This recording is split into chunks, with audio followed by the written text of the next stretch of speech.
Hey guys, this is Sandusky LP bringing you some FIFA 13 gameplay. I'm using L Tree and we're playing versus Austria. This is not online, this is offline gameplay on professional mode, no sliders. Alright, now as an introduction, I want to say that I am a Chelsea fan. I'm from the United States. I support the United States men's team. When we're not playing, I frequently support Mexico and Korea Republic as my secondary teams, but I honestly prefer Korea Republic over USA. Saying that, I'm also a Chelsea fan. I think I already mentioned that. So my opinions will always be from a Chelsea fan, a United States fan, and the view from a United States person. But I'm not ignorant. So just because I'm from the States doesn't mean I'm ignorant. All right. So today I'm going to be giving you my synopsis of what I just witnessed. The Confederations Cup final ended 15 minutes ago. First off, if you don't know, spoiler alert, the game ended 3-0. Let me open up my facts so I don't get anything wrong. We got two goals from Fred. Fred scored in the second minute and the 47th minute. Neymar scored in the 44th minute. So it was 3-0 Spain.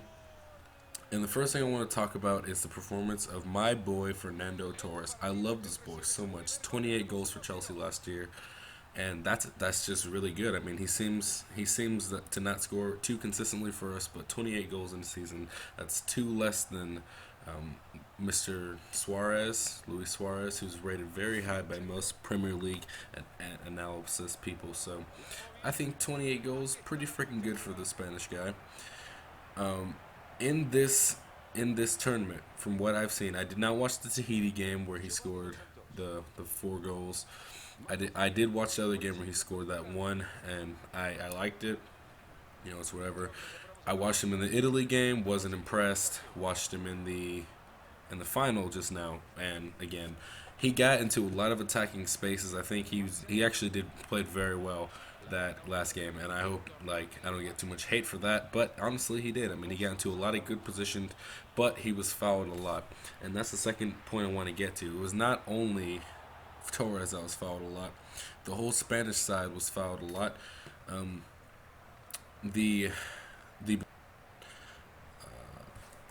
Now my computer just froze just then, so I hope that doesn't affect anything too bad. But the Brazil team cumulatively racked up 27 fouls, and if you watched those fouls, those were not like clean, nice fouls on the wing or anything. Those were hard-nosed fouls. Brazil wasn't sliding in a lot, but their standing challenges were very, very strong, and they always seem to get in. This is at 90 minutes and 91 minutes in because I didn't wait until full time to record this, and I haven't refreshed the page, and I don't want to. Uh, so from that standpoint, 27 fouls, that's a lot, especially not to have a yellow card when there's a penalty. And that is my whole point is we got Gerard Piqué who was sent off. Once again, I'm not being biased here, but Gerard Piqué was being sent off for taking Neymar, who wasn't in a position to score, but he was honestly the last man. So I guess on that rule, yes, red card for Gerard Piqué. Yes, yes, yes. But I would like a yellow card for the penalty. Don't talk to me. The penalty play on Marcelo. I want a yellow card on Luis Gustavo for tackles. I want like 4 yellow cards on Oscar. I want Oscar to be sent off. And Oscar's a Chelsea player, and when I say that, I really mean that. Like Oscar played defensively. I mean, I guess it's brilliant because they didn't score any goals, but mate, Oscar Oscar was being a bad boy. He was not. His challenges weren't very good. I was not impressed. And yeah, as far as the Brazilian national team, I think they're looking very good. If they can play, if they can, like going forward, they're playing very well. I still don't believe in the Brazilian defense at all. I still think they didn't play a good game. I mean, another freeze in my commentary.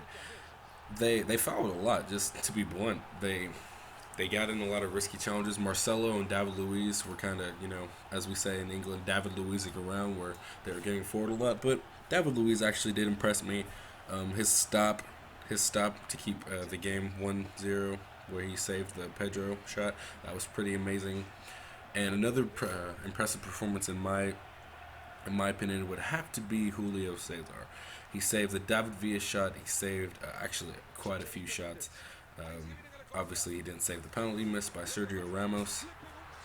And that's a segue on to another topic we need to talk about: Spain and their penalties. I don't know what the hell is up with Spain because they do very well in penalty shootouts. We saw that with Italy, and I'm gonna look that up right now. Spain penalty shootout record. And Spain, like in their penalties, they've actually been doing pretty good. Like if you saw the way they took their penalties in the game versus Italy, they actually performed pretty well. And it looks like Spain have won 63% of their games that have gone to penalties, which is not bad at all.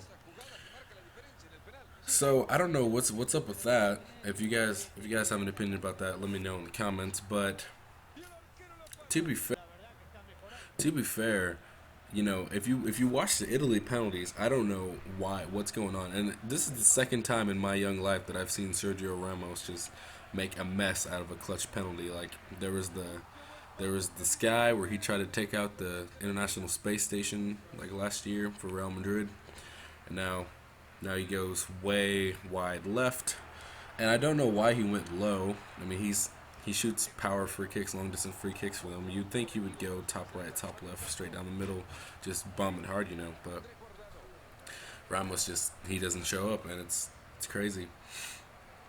So I think the Spanish team looking good still.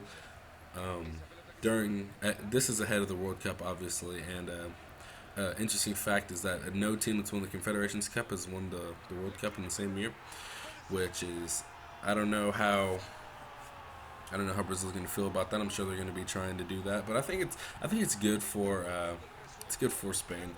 I think it would have been good for either team to lose, and I know I sound like Alexi Lalas right now, but Spain needed to lose this, honestly, so it'll make them think about, okay, what are our other options, because this squad couldn't handle this Brazilian team that's really only going to get better.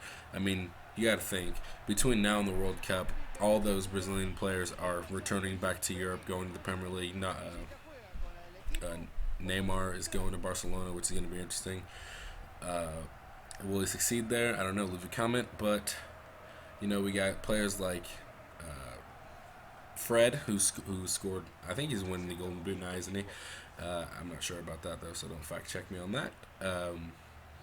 But he scored lots of goals for Brazil. He's moving on to Tottenham, bigger and better things. Neymar, of course, going to Barcelona. David Luiz already in the Premier League. And Hulk, I don't know what he's doing. I would love to see him come to Chelsea. There's rumors about that. And apparently he's on Jose Mourinho's watch. And I'm kind of going to end this because I got a couple more minutes. I'm going to end this with the Chelsea talk. A couple days ago, I was watching Sky Sports News, and apparently Jose Mourinho believes we only have 5 of our current 11 will be returning as starting 11 players. Fernando Torres wasn't included on that, but I didn't expect that anyway. I knew he would go out and buy somebody to replace Torres, but I'm sure Torres will play some more, and if not, it's okay.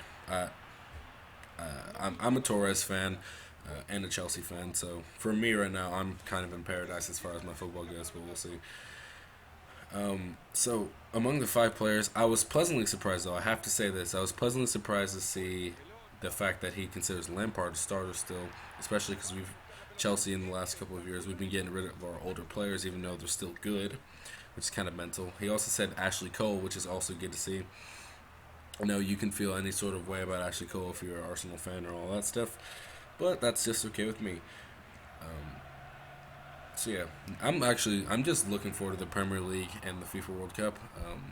I'm not going to be able to make it to the World Cup because it's in Brazil, and I'm a bit young. I don't have money for all that, but if you do get a chance to go, I would encourage you guys to go. And just look out for the Premier League season. I'm actually excited to see what United do. Now, I say that, and I know that's kind of like, I can't think of the word for it. Well, yeah, I know I shouldn't be saying that because I'm a Chelsea fan, but I want to see what Man United do. They don't got Fergie anymore, and hopefully they get rid of Nani's crap.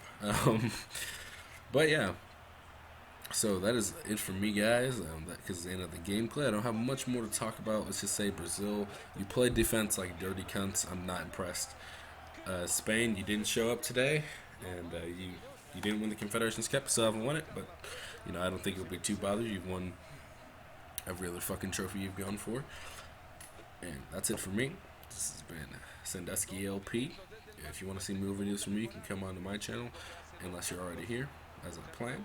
So see you guys next time on a football rant.